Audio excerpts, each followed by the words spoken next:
سلام به همه دانش آموزان عزیز پایه دهم. امیدوارم که حالتون خیلی خوب باشه. با یک ویدیو آموزشی جدید همراهتون هستم. خب بچه‌ها، اگر که ویدیوهای قبلی رو دنبال کرده باشید از کانال آموزشی من، میدونید که این جلسه قرار هست در رابطه با لیپیدها صحبت بکنیم. فصل اول کتاب درسیتون رو شروع کرده بودیم. گفتار اول رو به اتمام رسوندیم. الان هم که گفتار 2 هستیم. بخش مولکول‌های زیستی رو شروع کردیم و بخش کربوهیدرات‌ها رو در یک ویدیو جداگانه براتون حاضر کرده بودم. این جلسه هم قرار هست صرفاً در رابطه با لیپیدها صحبت بکنیم. در رابطه با پروتئین‌ها و اسیدهای نوکلئیک هم هر کدوم یک ویدیو جداگانه براتون درست میکنم. خب بچه‌ها، اگر که مباحث رو مورد مطالعه قرار دادین و آماده هستین، بریم که یک مروری بر مطالب مهم کتاب درسیتون در این جلسه داشته باشیم. خب بچه‌ها، میخوام یک جمله عنوان کنم و نظر شما رو بپرسم که به نظرتون این جمله درستی هست یا نه. اول از همه این که خب لیپیدها یکی دیگر از اون 4 نوع مولکول زیستی هست که داریم در موردش صحبت میکنیم. خب حالا زمانی که ما میایم صحبت از لیپیدها میکنیم، بعضیا این تصور ذهنی رو دارن که لیپیدها همون چربی ها هستن. به نظر شما این جمله که لیپیدها همون چربی ها هستن جمله درستی هست به لحاظ علمی یا خیر؟ خب بچه‌ها، اول از همه این که لیپیدها هم یکی دیگه از اون 4 نوع مولکول زیستی هستند که داریم در موردش صحبت میکنیم. حالا تصوری که اکثرا نسبت به لیپیدها دارن این هست که در واقع به جای لیپید گاهن میگن چربی. آیا میتونیم اینا رو به این دوتا کلمه رو، یعنی لیپید و چربی رو، به جای همدیگه استفاده بکنیم؟ بچه واقعیت ماجرا این هستش که در واقع هر چربی در دسته لیپیدها هست، اما هر لیپیدی چربی نیست. این جمله رو در ذهنتون داشته باشین تا با لیپیدها بیشتر آشنا بشیم. در کتاب درسیتون به مواردی اشاره شده و همینطور شما با عناصر سازنده لیپیدها آشنا میشید در ادامه. بسیار خوب بچه‌ها، بریم اولین جمله از کتاب درسیتون رو در رابطه با لیپیدها بخونیم. خب بچه‌ها، کتابتون اشاره کرده که این ترکیبات که در واقع همون منظور لیپیدها هستن، این ترکیبات نیز از 3 عنصر کربن، هیدروژن و اکسیژن ساخته شدند.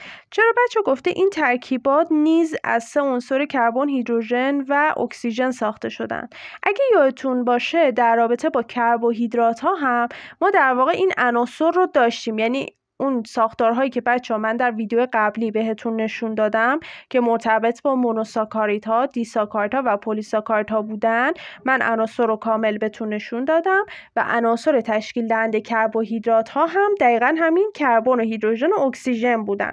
خب و در ادامه بچه‌ها در رابطه با تفاوتی که ما بین کربوهیدرات‌ها و لیپیدها وجود داره یک اشاره‌ای داشته کتابتون. چی گفته؟ گفته که گرچه نسبت این عناصر در لیپیدها با نسبت آنها در کربوهیدرات‌ها فرق می‌کنند، یعنی وجه تمایز کربوهیدرات‌ها و لیپیدها در این مسئله هست. این جمله خیلی مهمه. و گفته که در ادامه با برخی لیپیدها آشنا می‌شویم. خب بچه‌ها، در اسلاید بعدی من یک تقسیم بندی کلی براتون قرار دادم از لیپیدهایی که کتاب درسیتون به اونها اشاره کرده. تریگلیسیریدها، فسفولیپیدها و کلسترول. تصاویر رو هم بچه‌ها براتون کامل قرار دادم. یک نگاه کلی خودتون بچه‌ها الان به تصاویر بندازید، به تصویری که مرتبط با تریگلیسیرید هست و فسفولیپید و کلسترول، و به ساختارهاشون یه مقدار دقت بکنید و سعی کنید اونها رو با همدیگه مقایسه بکنید. یک تصویر هم بچه‌ها از غشای سلول براتون قرار دادم که در بالای اسلاید سمت چپ قرار گرفته. یک سلول هست که در واقع یک برشی از غشا رو داره نشون میده. بچه‌ها به من بگید که در این تصویری که مرتبط با غشای سلول هست کدوم دست از لیپیدهایی که کتاب درسیتون به اونها اشاره کرده وجود داره؟ هرچند که من تصویرها رو هم در پایین اسلاید قرار دادم که مثلا هر تصویر مرتبط با کدوم یک از لیپیدها هست. خب بچه‌ها همونطور که مشاهده می‌کنید این قشایی که در واقع برش خورده و ما داریم به صورت کامل مشاهدهش میکنیم، از 2 لایه فسفولیپید تشکیل شده و در لابلای اون فسفولیپیدها بچه‌ها ساختار کلسترول رو هم داریم مشاهده میکنیم. خب با این تصویر ذهنی که از لیپیدها به دست آوردیم، بریم هر کدوم رو به صورت جداگانه بررسی بکنیم. خب بچه‌ها، اولین لیپیدی که قرار هست در موردش صحبت بکنیم تریگلیسیریدها هستند. جمله کتاب درسیتون به شرحی هست که دارین مشاهده میکنید. تریگلیسیریدها از انواع لیپیدها هستند. خب در ادامه گفته که هر تریگلیسیرید از یک مولکول گلیسرول و 3 اسید چرب تشکیل شده است. بچه من تصویر کتاب درسیتون رو هم قرار دادم و اعتقادم بر این هست که شما باید تمامی تصاویر رو با دقت بخونید و بدونید هر کدوم از این تصاویر مرتبط با کدوم سرفصل از کتاب درسیتون هست. خب این تصویر که الان میبینید مرتبط با در واقع مولکول‌های زیستی هست، بخش لیپیدها، و در لیپیدها در دسته تریگلیسیریدها هست. چرا؟ چون یک مولکول گلیسرول داریم میبینیم و 3 تا اسید چرب. پس چی میشه؟ میشه در دسته تریگلیسیریدها. خب بچه‌ها، همونطور که در تصویر اسلاید مشاهده میکنید، من ساختار دقیق تریگلیسیرید رو هم براتون در یک قاب به نمایش گذاشتم. بخش اول نوشته شده گلیسرول و در ادامه هم نوشته شده تری فتی اسیدز که این ساختار دقیق تریگلیسیرید هستش. خب بچه‌ها، در ادامه در کتاب درسیتون عنوان کرده که روغن‌ها و چربی‌ها انواعی از تریگلیسیریدها هستند. بچه‌ها، اگر یادتون باشه در ابتدای جلسه آموزشی امروز من یک اشاره به این مسئله کردم که در واقع میتونیم بگیم که هر چربی لیپید هست اما هر لیپیدی چربی نیست. این جمله از کتابتون رو که میخونید کاملا به درک درستی از جمله ابتدای جلسه من خواهید رسید که در واقع روغن‌ها و چربی‌ها انواعی از تریگلیسیریدها هستن که در واقع تریگلیسیریدها هم نوعی لیپید هستن. درسته بچه‌ها؟ پس باید جمله به این شکل عنوان بشه. خب اما این که بخوایم بگیم هر لیپیدی چربی هست، این جمله غلطه. دقیقاً برعکسش صادق هست. در واقع میتونیم بگیم هر چربی لیپید هست، با توجه به اینکه کتاب درسیتون هم عنوان کرده که روغن‌ها و چربی‌ها انواعی از تریگلیسیریدها هستند. و در ادامه بچه‌ها کتابتون به یک مسئله بسیار بسیار مهم اشاره کرده. گفته که تریگلیسیریدها در ذخیره انرژی نقش مهمی دارند و گفته که انرژی تولید شده از 1 گرم تریگلیسیرید حدود 2 برابر انرژی تولید شده از 1 گرم کربوهیدرات است. این جمله آخر بسیار بسیار مهمه بچه‌ها.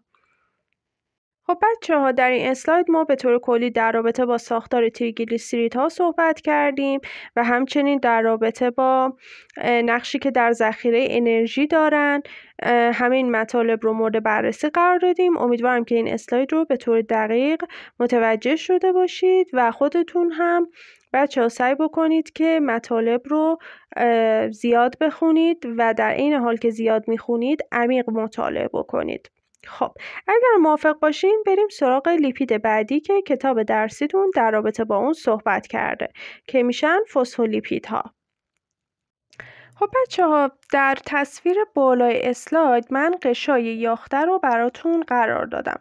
بریم یک مقدار از مطالب کتاب درسیتون رو بخونیم و من یک اشاره‌ای به این تصویر داشته باشم. کتابتون بچه‌ها گفته که فسفولیپیدها گروه دیگری از لیپیدها و بخش اصلی تشکیل دهنده غشای یافته‌ای هستند. خب اون تصویری که بالای اسلاید قرار گرفته بچه‌ها در رابطه با غشای یاخته هست. خب که در واقع همونطور که مشاهده می‌کنید 2 لایه فسفولیپید رو داریم که بخش‌های بچه‌ها آبگریزشون، یعنی اون دم‌های آبگریز به سمت همدیگه قرار گرفته و سرهای آبدوست از همدیگه فاصله داره. خب پس این جمله‌ای که اشاره کرده بهش در واقع بچه‌ها در این تصویر کاملا مشخص هست. جمله کتاب درسیتون رو یک بار دیگه میخونیم. فسفولیپیدها گروه دیگری از لیپیدها و بخش اصلی تشکیل دهنده غشای یافته‌ای هستند که در این تصویر کاملا مشاهده میکنید. و در ادامه بچه‌ها گفته که ساختار فسفولیپیدها شبیه تریگلیسیریدها است. من تصویر کتاب درسی رو بچه‌ها براتون قرار دادم. در رابطه با فسفولیپیدها همونطور که مشاهده می‌کنید ما گلیسرول به علاوه فسفات رو داریم و در اینجا 2 تا اسید چرب رو داریم. در ادامه هم کتاب درسیتون به تفاوتی که بین فسفولیپیدها و تریگلیسیریدها هست اشاره کرده.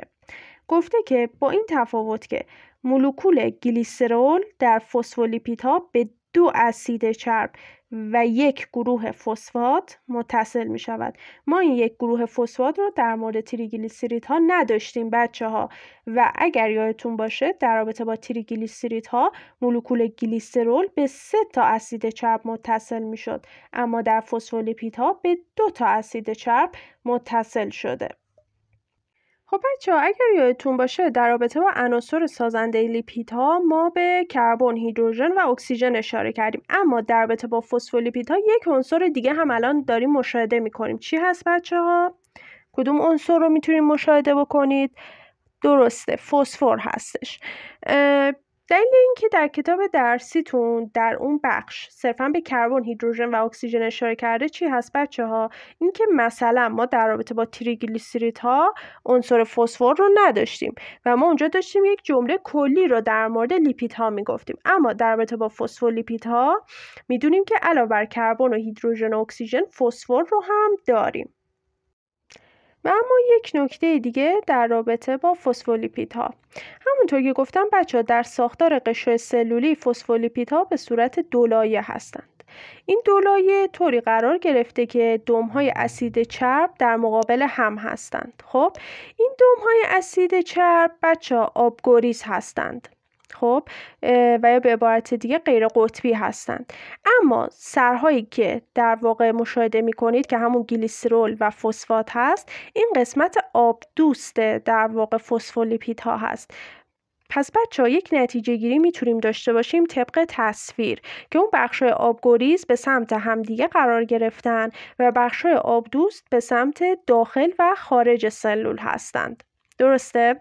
این چیزی هست که ما مطابق با تصویر میتونیم یک نتیجه گیری ازش داشته باشیم. بسیار خوب بچه‌ها، این نکاتی که من گفتم مطالب مهمی هستن که شما در رابطه با فسفولیپیدها باید کامل اونها رو بدونید و همونطور هم که مشاهده میکنید من ساختار کامل فسفولیپید رو هم براتون قرار دادم، یعنی اون ساختار کامل اسیدهای چربش و در واقع سر فسفولیپید رو که حاوی گلیسرول و گروه فسفات هست رو کامل در تصویر قرار دادم. برای دوستانی که علاقه‌مند هستند این تصویر بسیار میتونه مفید باشه و میتونید اون رو هم مورد مطالعه قرار بدین جهت اطلاعات بیشتر خودتون. خب اگر که بچه‌ها موافق باشین بریم سراغ لیپید بعدی که کتاب درسیتون به اون اشاره کرده و کلسترول هستش. بچه‌ها در رابطه با کلسترول کتابتون اشاره‌ای به در واقع ساختار اون نداشته. من جهت اطلاعات بیشتر خودتون در بالای اسلاید در واقع یک شمای کلی از کلسترول رو براتون قرار دادم. همونطور که مشاهده میکنید کلسترول 4 تا حلقه داره که 3 تا حلقه 6 ضلعی هست و یک حلقه 5 ضلعی و یک سری شاخه های جانبی به این حلقه ها متصل هستند. جمله‌ای که کتاب درسیتون در رابطه با کلسترول اشاره کرده این هست که کلسترول لیپید دیگری است که در ساخت غشای یافته‌های جانوری و نیز انواعی از هورمون‌ها شرکت می‌کند. خب بچه‌ها من جهت فهم بهتر این مطلب از کتاب درسیتون یک تصویری از غشای یاخته رو مجددا براتون در سمت چپ اسلاید قرار دادم.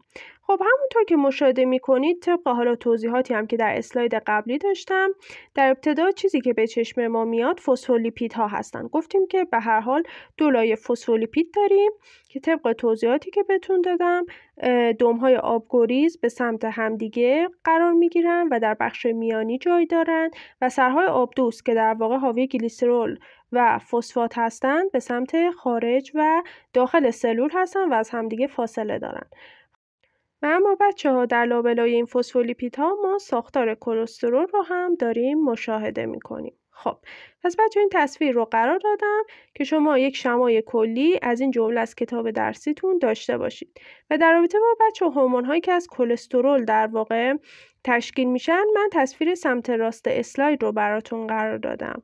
بچه ها اگر که زیست 11 رو در واقع مطالعه نکرده باشین، شاید اسم این هورمون ها خیلی براتون آشنا نباشه، اما من جهت اینکه این مطلب از کتاب درسیتون رو هم به خوبی یاد بگیرین، من اون دسته از هورمون هایی رو که از کلسترول ایجاد میشن رو قرار دادم.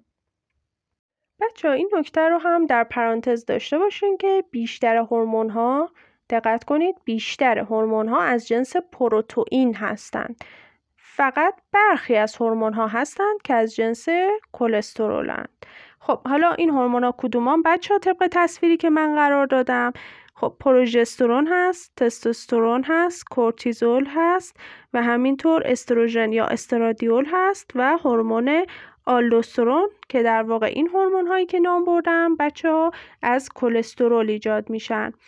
خب دوستان عزیزم، با توجه به مطالبی که در کتاب درسیتون قرار داده بودن، من سعی کردم یک سری تصاویری رو براتون لحاظ بکنم که نسبت به مطالبی که میخونید یک دید تصویری کلی پیدا بکنید. امیدوارم مطالبی که بچه‌ها در این جلسه آموزشی براتون عنوان کردم مفید واقع شده باشه و در درک بهتر مطالبی که در کتابتون عنوان شده باشه کمکتون کرده باشه. تا ویدیو آموزشی دیگه شما رو به خدای بزرگ میسپارم. ممنون از توجه شما و خدا نگهدار.